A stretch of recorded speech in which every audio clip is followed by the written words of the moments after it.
আসসালামু আলাইকুম। বিবিসি আন্তর্জাতিক বিশ্ব সংবাদে আপনাকে স্বাগত। শুরুতে সংবাদ শিরোনাম, পরে বিস্তারিত। বাংলাদেশের সর্বশেষ গুরুত্বপূর্ণ আপডেট সংবাদে আপনাকে স্বাগত। শুরুতেই সংবাদ শিরোনাম, পরে বিস্তারিত। প্রথমে জানাবো, বোরকা পরে এসে বিএনপির কর্মীকে গুলি করে হত্যা।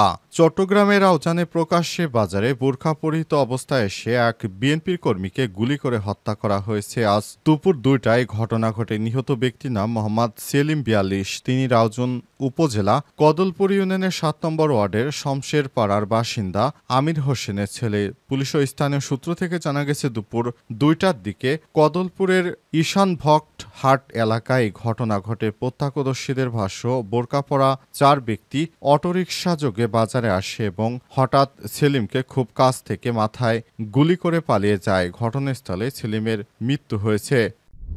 জানাবো, গাজায় ত্রাণ আনতে গিয়ে নিহত 743 জন নিরীহ ফিলিস্তিনি।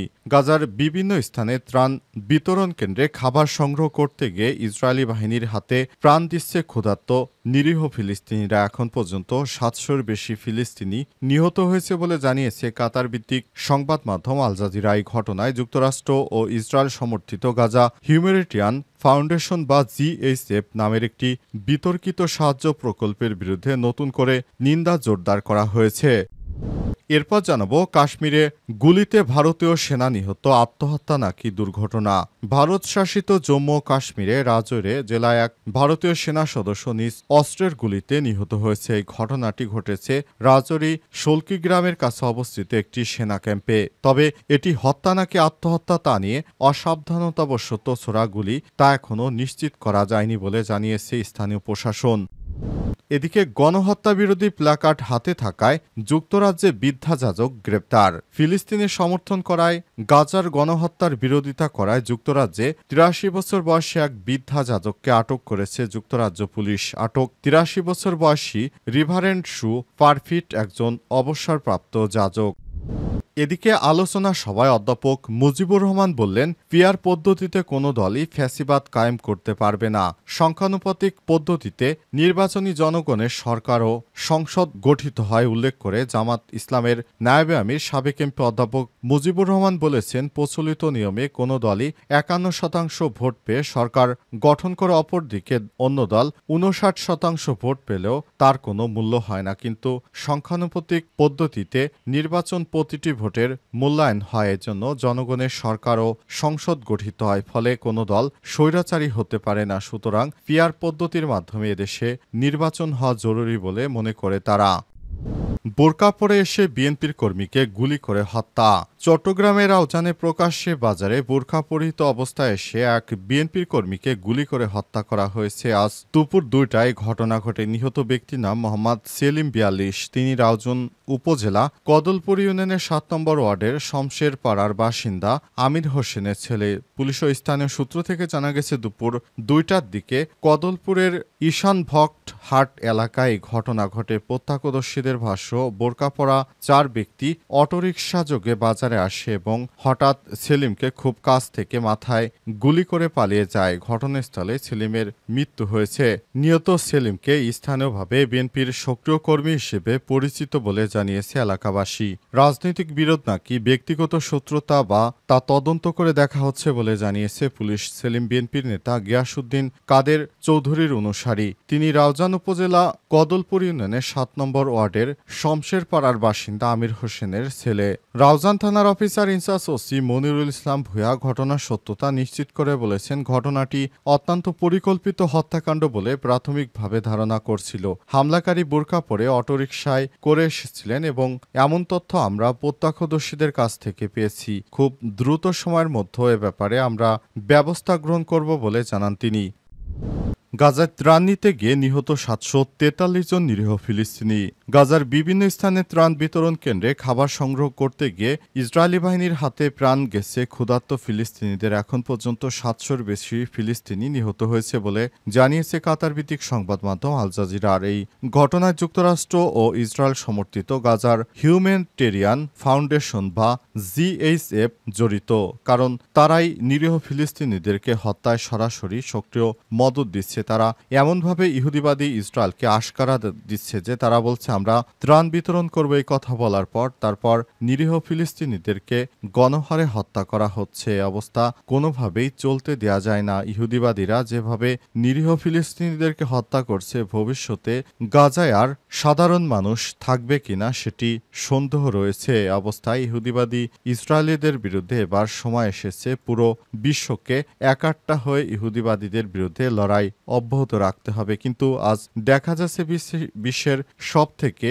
শক্তিশালী মুসলিম যে বাঘা বাঘা রাষ্ট্র আছে তারা এখন নিশ্চুপ।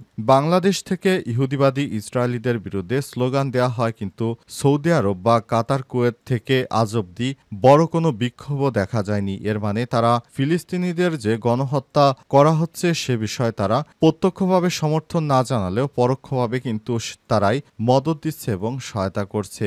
এটি এখন দেখা যাচ্ছে বিশ্বে মুসলিমদের মুনাফিকি। কাশ্মীরে গুলিতে ভারতীয় সেনা সদস্য নিহত, আত্মহত্যা নাকি দুর্ঘটনা?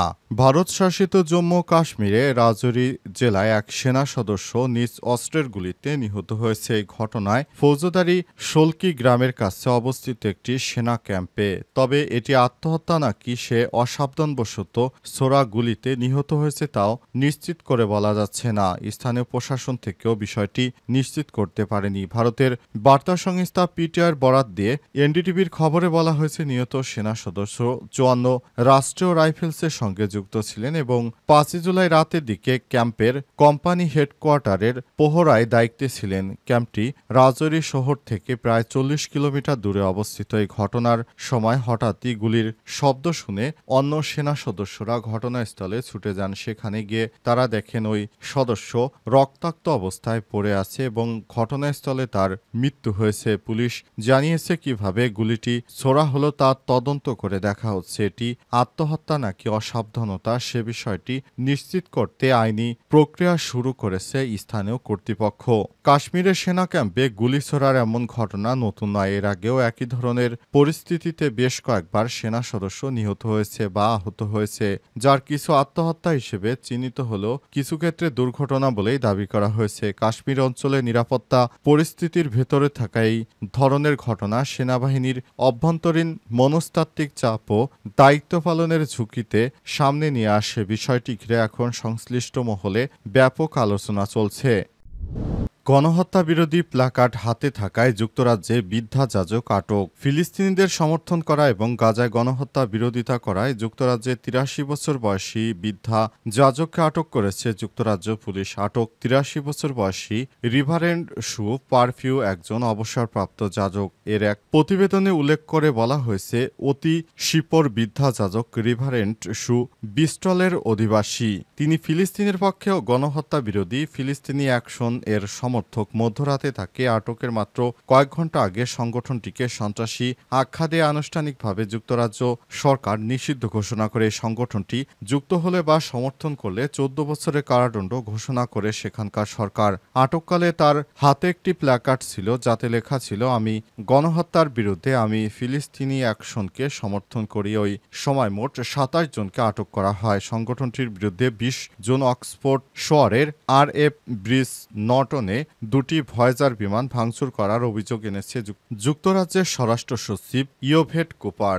এই হামলায় ৭ মিলিয়ন পাউন্ডের ক্ষতির কথা বলা হলেও তা যাচাই করে দেখেনি কেউ। শুক্রবার সেদেশের উচ্চ আদালত ত্রাণ সরবরাহে নিষেধাজ্ঞার আদেশের মেয়াদ শেষ হওয়ার ২ ঘণ্টা আগে তা বলবৎ রাখার পুনঃ আদেশ দেয়। প্যালেস্টাইন অ্যাকশন পুনঃ আদেশটি অবিলম্বিত করাতে আইনি প্রক্রিয়ায় তৎপর ছিল। এর আগে বুধবার ব্রিটিশ এমপিরা সংগঠনটিকে নিউনাজি ম্যানিয়াকাস্য হত্যা কাল্ট ও রুশ সাম্রাজ্য বিস্তার চেষ্টার মধ্যে বিবেচনা করার পক্ষে বিপুল সংখ্যাগরিষ্ঠ ভোট দেয়।